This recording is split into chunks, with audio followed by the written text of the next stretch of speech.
Hey y'all. Hello, everybody. Short one this week. We will be here for half an hour.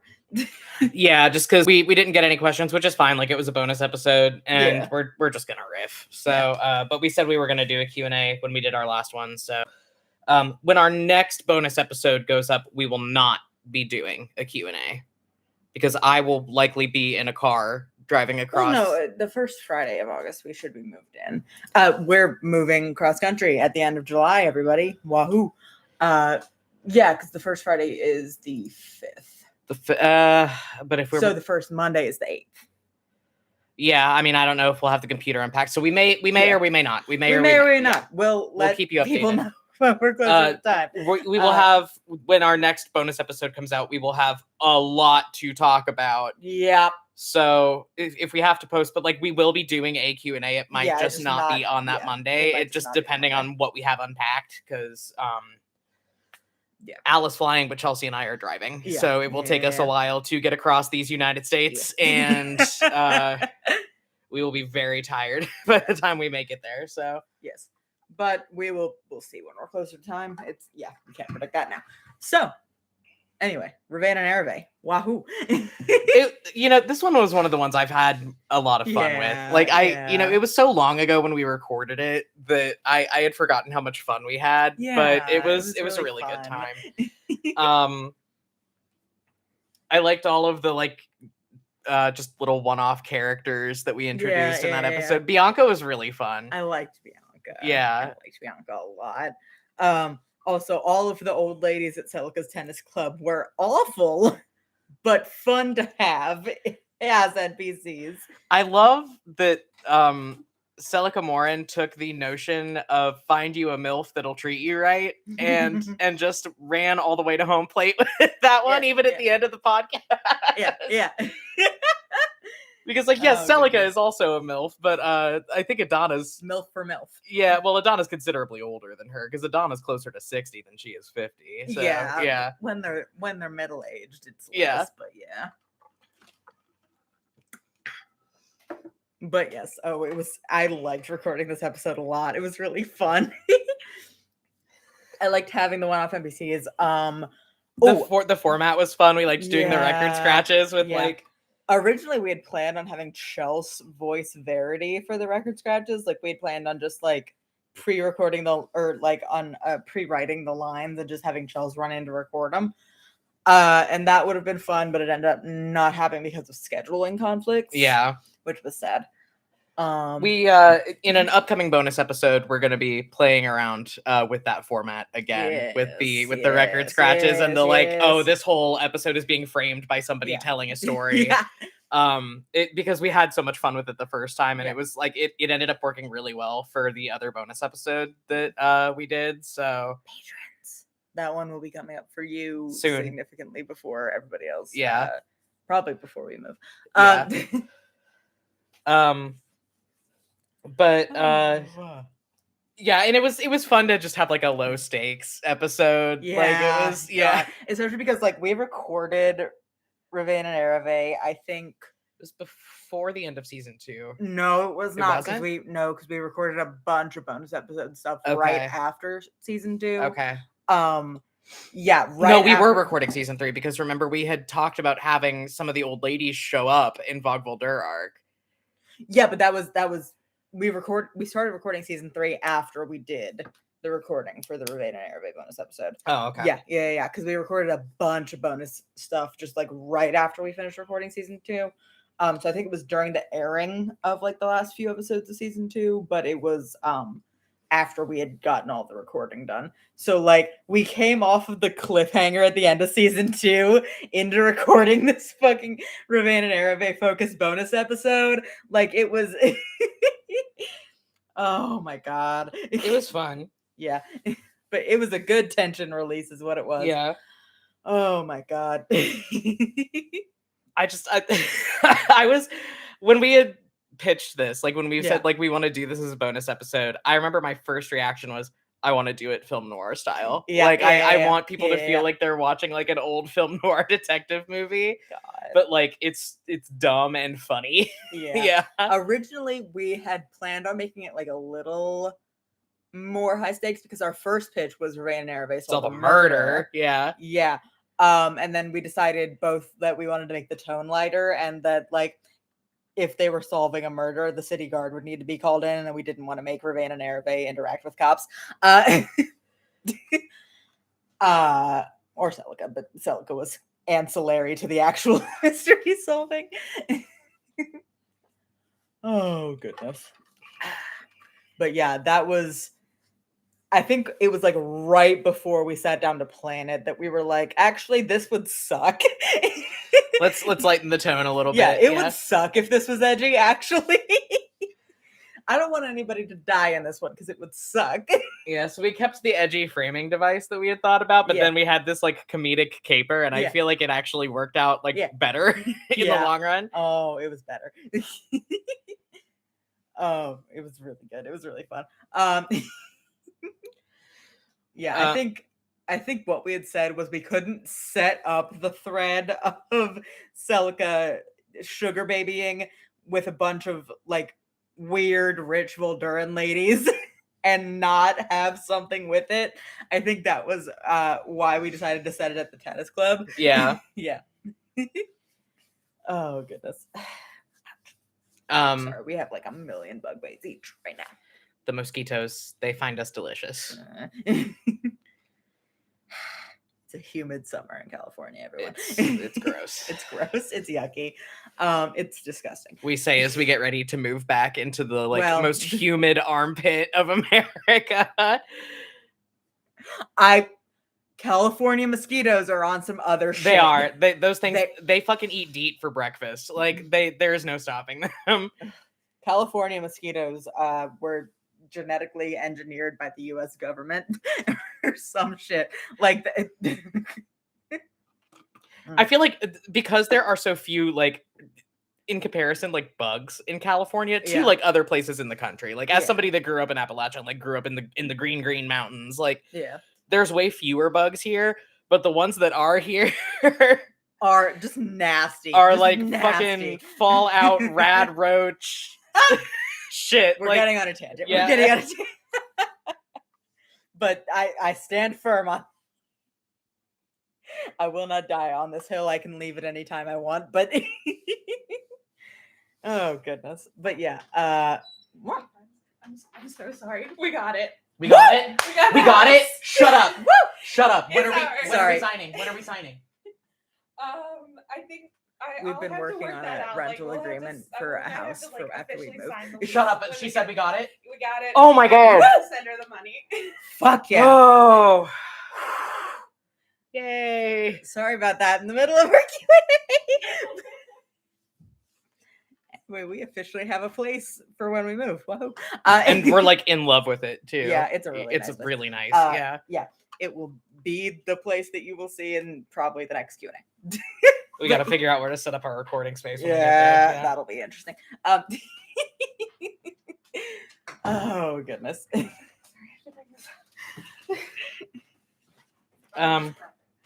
200% more Chelsea than in a normal Q&A. It's okay. The audience loves Chelsea. The audience does love Chelsea. Oh goodness. But yeah. We talked about the original concepts for the Raven and Arave bonus episode. The recording of it was really fun. The film noir framing device was very interesting to do. I remember the joke about like Raven somehow acquiring a lit cigarette even though he doesn't smoke. Yeah. It was very much we were trying to go right for the tropes. What was the line? She walks in legs up to here because she was riding on a dire. Yeah. We were trying to play very much with like the film noir like initial setup. And like trying to play off a lot of the lines that are like, oh yeah, you would see this in like a corny detective movie. Yeah, you would read this in a Hemingway novel. Yeah, it was very much like that was very much what we were focusing on, and it was fun. It was we had a lot of fun with that one. That was one of the last I think like low stakes. Well, no, because we did a couple that will not be seeing the light of day publicly. Yes, for a while. That will die on Patreon. Yeah. We did game night bonus episodes and Zed and Kalessa go to White Castle. Zed and Kalessa go to the Alabaster Citadel. Oh, sorry. The trademark distinctive, non-copyright infringing. We can't license that. We can't license that. The trademark distinctive, non-copyright infringing fast food restaurant. In Fantasyland. Yeah. The Alabaster Citadel. Yeah. The one that came out of our brains and was not inspired by anything. So we can't get sued for it. That's going to be a way bigger problem in campaign 2. Oh, yeah. Because we're going to have to, like we were talking about. Yeah. We had a joke that we have been planning forever for campaign 2. That involved a certain entertainment mega corporation whose mascot may or may not be a rodent. And it is not the powerful rat Charles Entertainment Cheese, I'll tell you that. And this entertainment mega corporation is known for being very litigious with their lawsuits. Yes. So and like we're not big, but caution. Oh, they've come after smaller people than us. Yeah. So like we had this joke forever, and it was like something we both really laughed about and really liked. And then one day I looked at Al and I was like, we can't make this joke. Yeah. We're gonna get sued. We can't make this joke. We have to rephrase it very, very carefully. Very carefully. Yeah, just because Desert Song, as you may have, if you've been following the ARG elements, you may have guessed that Desert Song is set in a world not unlike the Earth on which we live. And at a time not so far in the past. Yes, at a time not so far in the past. Well, I mean, like if anybody's been listening to the voicemails that we've made public, like we can own it. Like it's set in Las Vegas, Nevada in 2018. Yes. Yeah. Wow. But yeah, which means that there are a lot of things that we could bring up that are trademarked. And that it may be difficult to get around all of that. Yeah, because it's like, with campaign 1, which now we are giving campaign 1 a title. We're calling it Compelled Dual Legacy. Like now that we have 2 campaigns, we're doing the Adventure Zone thing. And I almost said posthumously giving it a title. It's dead. It's not dead. I don't know why I said retroactively. Retroactively is the word I was looking for. Personally stabbed our first campaign to death in front of you all. But yeah, so yeah, campaign 1 is going to be officially titled Compelled Dual Legacy. We're going to be doing the switch over like on the podcast hosting and everything else sometime soon. Probably when Desert Song starts coming out. Yeah. But like what we did with Legacy was we were able to like give things fun, cheeky, renaming and like we could do references that way, and like we can't do that with Desert Song because it is set in the fucking United States in 2018. We can't stealthily get around. This character works in an old casino that may or may not be named after a bird. So like some things we are just going to directly reference, but we can't come after the mouse because the mouse will come after us. We can't. It was a joke that was derogatory towards. It was a very derogatory joke about the mouse. Yeah. It was a joke that would have gotten us sued by the mouse. But they can't prove it's about them if we're subtle enough. Yeah. God. So like that's been a fun part of like writing and planning for Desert Song that we've been doing. It's like how far can we push our little anti-capitalist narrative without all of these megacorps fucking suing us for the $5 that we're worth. Yeah. Suing us for our $5 and the 2 shirts that I am. $5 and a paperclip. So that's been but they would come after us anyway. Yeah, so that's been an interesting line to walk where we're like, can we make this joke? Can we make this joke? We can't make the one about the mouse. We found a way to rephrase it. We found a way to rephrase it. We found a way to rephrase it, but we had also one that was about a tech company. About the CEO of a tech company meeting a grisly end in a hypothetical other dimension that we made up for our podcast. And we did straight up say that he had died on a stage at a conference. At a press conference. And I don't think that joke will survive. No. No, I don't think that one's gonna make it in. It was a joke about a character being perplexed at a phone's lack of a headphone jack. Yeah. Yeah. Yeah. And in retaliation, we aren't gonna be. That one's not gonna make it. That one's not gonna make it. And there's no way we can. There's no way we can make it subtle enough. So funny, and it sucks so bad that it's not gonna make it. But that particular tech company does have control over one of our RSS feeds. I won't say which.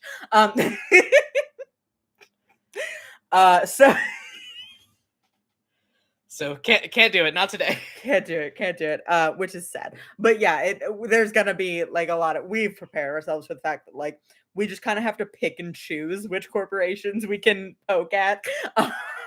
Well, and like I think mentioning things offhand is a little different in terms of like provocative behavior. It's a little different than a joke that could be construed as a death threat against the CEO of popular tech company, not the first one, not the one that's already dead. The current CEO of that tech company. Yeah, so it's been very funny because again, everything we do is an anti-capitalist narrative. So like so much of Desert bad, but so much of Desert Song is us like shitting on megacorps and like trying to find ways to do it that won't get us sued. Yeah, we've pitched a lot of because what we do a lot is we do pitch jokes ahead of them showing up and recording because it's funny and we figure out how to get them in there naturally. But like every joke that we've pitched for this one, we have to like go over with a comb. Be like, okay. Yeah, I feel like we're like the fucking FCC over our own podcast at this point. Like this is either going to offend a mega corporation or a major church that has a significant amount of political power in the United States. Not the one you first thought of, the other one that's worse. Also the one you first thought of. I don't know. We're keeping the joke though. Yeah, we're keeping the joke. We're keeping that one. The joke is Mormonism, not even once, but after a few other ones. At least it's not the Scientologists. You know, they make people disappear. I mean, people happen to go missing that are the ex-partners of Scientology heads. I mean, it happens to happen, and this is not an official position that I'm taking. It is the official opinion of Compelled. Stop. Anyway, this is a tangent we've got. But yeah, the ARG elements. Yes. Yeah. So what can we tell them now? We can tell them it takes place in Vegas. It takes place in 2018. Yes. Yeah. They know both of the PC's names. We are going to be following the story of Damien and Kaylin O'Connell. Yes. Our beloveds. I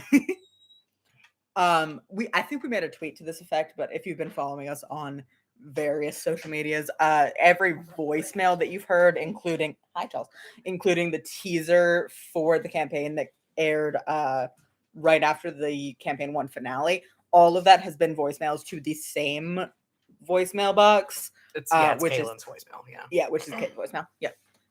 Yes. Oh my goodness. There's going to be more. There's going to be a few more. If you're on the Patreon, you'll be getting even more other stuff. Yeah, not voicemails per se, but similar things. We're doing a lot of we're doing a lot of found footage stuff for the ARG. Yeah. We also have codes. I know a few of you have been really into like breaking the codes and trying to figure out what those say. And like most of the decoded stuff is pretty cryptic at this point still, but it will get less so as we get closer. It will get less so, the closer we get. Yeah. So we're doing some stuff. I've been obsessed with one of our friends about the codes, just directly to us said, "Oh, what a Lynchian little idea." And that has not left my brain. It's been like 2 weeks. This is a friend that does not. Lynchian little idea. This is a friend that does not listen to the podcast. Yeah. No, but that friend's partner has been doing a lot of decoding, and presumably info dumping about it. So that friend like specifically got online to just say to us, what a Lynchian little idea. Yeah, I've been. It has not left my brain. It has not left my brain. They're not gonna watch this, but has not left my brain. But yeah, so now whenever I try to post a code, it's just like, ooh, what a Lynchian little idea, and I go. Girl, you have infested my brain with worms. Bug bites on my legs. Oh no, bestie. Oh no, bestie. Okay, but yeah. So the codes have been very fun. Those are going to keep coming out. Yes. Again, this ARG stuff, like you don't have to engage. Yeah, with you it. don't have to engage with it, especially like if you have issues with unreality. We encourage you to blacklist it and not engage. Your safety comes first, but yeah, but it's nothing that's gonna it's nothing that's gonna impact your understanding or enjoyment of the show. Yeah, and we've been very careful to make it that way. Like it is literally just icing on the cake. It's just flavor. It's just fun. Yeah, you can figure out a few things, before episode 1 drops if you're playing the ARG, but it's nothing where it's like, and if you didn't, we'll be able to figure out a few more things. Yeah, and it's like, but it's nothing like, like you're gonna be completely blindsided by episode 1 and not have any idea what's going on. We're not playing it like that. Like, no. Yeah, it we've been like very strict with ourselves of like nothing that is crucial is just in the ARG. Even a lot of the audio clips that we've been posting will probably make it in one way or another. Yeah. Because we're doing you guys know how we did dad jokes at the beginning of everything for Legacy? Dad jokes are dead because we ran out of them. Well, and also we're not playing D&D anymore. And also we were using a D&D. Yeah. Confession time, we didn't make the jokes up ourselves. It's time. No. It's time to show them. No, who could have guessed that? All of our jokes. We recommend the book. Came from A Dragon Walks Into a Bar. Not all of them. Some of them came off the internet, but who could have guessed that we didn't make up every single dad joke? This is a D&D joke book. It's pretty funny. Yeah. It's pretty funny. Although we did have to scour through it for jokes that were short and be funny enough to be our cold open. Yeah. Because some of the longer jokes are really funny, but it was we couldn't do it. We're gonna be having longer cold opens in Desert Song. Number one, because the episodes in Desert Song are gonna be longer, which is why like our release schedule is changing and everything. Like longer episodes, we're gonna have intermissions. Rather than opening with dad jokes, though, we're gonna be opening with found footage. Yeah. Mm-hmm. Yeah, so, and that's gonna be fun. So like doing all of this ARG stuff is also giving like me editing practice with like doing convincing found footage stuff. So and I've had a lot of fun with it. I've had a blast editing those voicemails. Like I was really impressed by like the crowd speaking sound effect and how it wove in with the Ellie voicemail. Mm-hmm. Yes. Thank you. I tried. It was really good. But yeah, and like my editing stuff that it's all we talk about how we're always learning, but like really my ability to edit those voicemails and everything and make them sound at least somewhat realistic. I'm building off my skills that I learned when I was editing the radio shows in the Vogvolder arc of Legacy. And when you were doing Miriam's transmission. Yeah, when I was doing the like distress beacons from the fleet and stuff. Yeah. Miriam trans confirmed. Now I'm I can't speak. That's what happened. Yeah, so like that was a skill I started building back in campaign 1, and I have gotten a lot better at it. Yes. And it's been cool to kind of like build those little editing tricks and stuff. Yeah. I think the results have been really good. I'm biased because I enjoy all of your editing, but I think it's been really Thank good. You. Well, and I'm excited to get to play around more with like practical effects too, of like actually doing like the footsteps and the crowds and the like. I did a lot of that in Death Twins. I know for sure. I did a lot of it in Death Twins. I did a lot of it. A lot of it was in the big political Voldur arc, like with the like city stopping and everything like that. Like I had practical effects for that, and I did a lot of practical effects in the last couple episodes, like with the naval battle and everything. Yeah, so and we're gonna be able to do a little more of that because we're planning on Desert Song being a lot more immersive than our first campaign. It's gonna read more like you're listening to a fiction podcast than, I mean, like it is still gonna be a TTRPG, but just like given the nature of Monster of the Week, like that is so much more geared to storytelling. Yeah, Monster of the Week is it's a lot less top heavy than D&D, which means there's a lot more room to be very dramatic and not pay as much attention to the rules because there aren't as many rules, so you kind of have to fill in the blank. Well, you know, there's like you have a certain amount of moves you can do. You have like 6 stats, and you have 2 dice the whole game, and that's it. So it's even 6. I think there's 5. Is there 5? Weird, cool, tough, charm. I think that might be it. No, I don't know. Pulling out the binder. I have an impeccably organized binder that I made for us. We have a binder.